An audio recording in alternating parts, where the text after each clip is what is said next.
Hey y'all, welcome to episode 5 of Made It to Medicine with your girl Ada Baby. Today we're going to be talking about my medical school application process. I'll be talking about applying for both cycles, and then at the end I am going to tell you what medical school I go to. After that, the next episodes will just be explaining kind of why I chose the medical school I currently go to, pros, cons, odd end type things. But let me get into my medical school application process first. Oh, okay. The first time that I applied was in 2021. Yeah, 2021. During that cycle, I applied to MD schools and DO schools. If y'all remember in the last episode, I was talking to you guys about the fee assistance program. So I utilized the 20 free MD applications. And I only utilized the 20 free applications because I kind of already knew I wasn't going to get any interviews, but I was like, it's 20 free applications, let me not waste them. And then for my DO applications, I think I applied to 14, I think. Let me check actually. Okay, I lied. I literally just went back to check my notes app because I'm very type A and I really planned out my applications to the T. I applied to 15 DO schools. On my MD list, I have 17, but I know I used all 20 because I was like, why not? But I applied to 15 DO schools. So in total, I applied, I think actually after having my initial list and then kind of looking back and being honest, I think I ended up only applying to maybe 34. I think I took one or two off my list or something.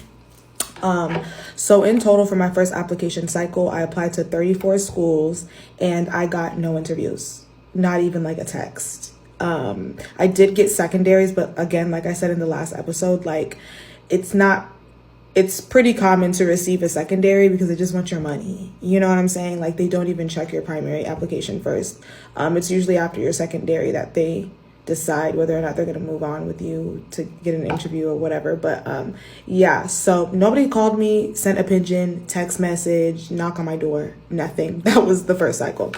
So the second cycle, I applied 2022, so literally the next year, because we're in 2023 now. Yeah, so 2022. So 2022, I wanted to be very strategic. I want to use the correct wording, but I didn't want to waste my time applying to MD schools because I knew that my stats did not match up with MD schools.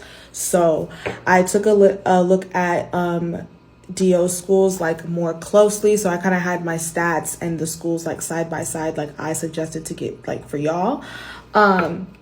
So I think I ended up applying to 10 DO schools or something like that.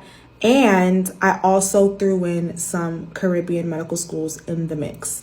I will be going more in depth about Caribbean medical schools. I promise. That's probably going to be the next couple of episodes of this series, because there's a lot of stigma behind Caribbean medical schools, whether or not you're going to be able to get residency, whether or not you'll match, all that jazz.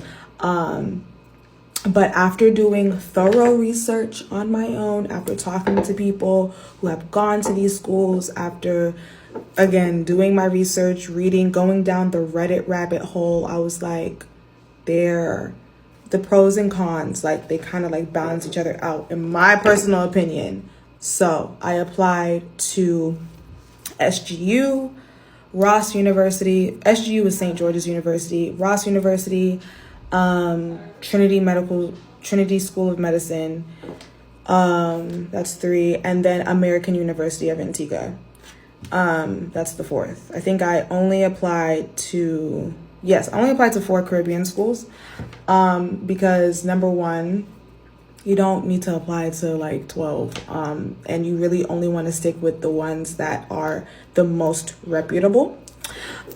So yeah, I got no DO interviews this second cycle, no DO interviews. Again, I wasn't really surprised, I'm not gonna lie. And then I did get an interview with SGU. Honestly, I got an interview with every Caribbean school that I applied to. With everyone. So I interviewed at all four. So I got accepted into Trinity. I got accepted into American University of Antigua. I got accepted into Ross. Actually, oh my God, can we throw it back to first cycle? I totally forgot something.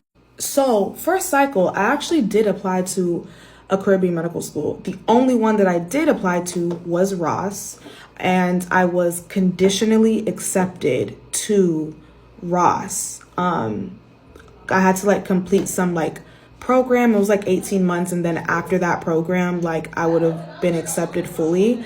And I think the reason why they gave that to me is because at the time that I was applying, I hadn't finished my master's program, so they didn't really like see how like I finished out or whatever. But yeah, I completely and totally forgot to, I don't know why I forgot about that. Like I forgot that memory. So sorry to anybody that has already DM'd me and I've like told this story to. I low-key left out the part where I did apply to one Caribbean school. It was Ross. I got conditionally accepted into like some program that I would have to complete. It was basically like getting another master's, and I was like, I'm not doing that. If I'm gonna start medical school, I'm gonna start literally when I'm accepted. Like, get out of here. So now we're back on cycle 2. So I got accepted into Ross, fully accepted into Ross, fully accepted into American University of Antigua, fully accepted into Trinity School of Medicine, and I got conditionally accepted into St. George's University. To get fully accepted into St. George's University, I would have had to complete a program. It basically, there were 2 options. One option was to do like a summer semester where like they kind of like, you know, test you. You have 4 quizzes and a final exam, and you would need to have made like a 70 or something, or 75, sorry, in order to get full acceptance.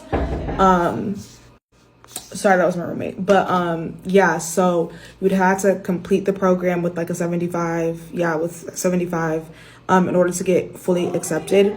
If you did not complete the program, you would have had to do another program where you actually now move to the school, the island, and like you basically do like 18 months. And yeah, it was like a whole another long thing.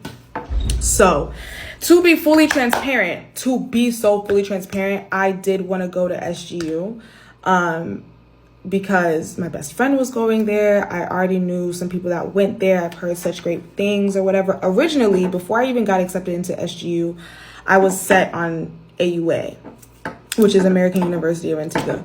I was set. I was just like, I'm going. I like the school. I already know one person there. She's done great. So I was set. And then I got conditionally accepted into SGU. And I was just like, who doesn't want to go to medical school with their best friend? So I ended up doing the little fast-paced program that SGU offered, where I would have to get a 75. I have to make this quick. I might have to do I'm not doing no part 2. I lied. But yeah, long story short, I did not do well in the program. I think I was like maybe like a couple points behind the benchmark, like a 72 or something. I don't know, but did not get that 75 mark. So I would have had to do like the other long program, and I'm like, I'm not doing that. Like if I'm starting medical school, I'm starting medical school. So ultimately, med school reveal, I now attend American University of Antigua. I'm so happy with my choice. I love it here. Like I haven't even started class, and I'm so very excited, honestly, about it. Yeah, so ultimately I decided to go to a Caribbean medical school. I will be using the next couple of days to talk about my reasons why. But if you already have some burning questions, stigmas you want me to debunk, myths, or whatever, leave them in the comments and I will talk about it. I will talk about all of it because I was not as educated about it as I am now. I'm even still learning, so I want to help y'all the same way I helped myself. So yeah, your girl goes to AUA. Y'all want to see my ID? Hold on. Blocking out my name, but look at my ID. We start school on Monday.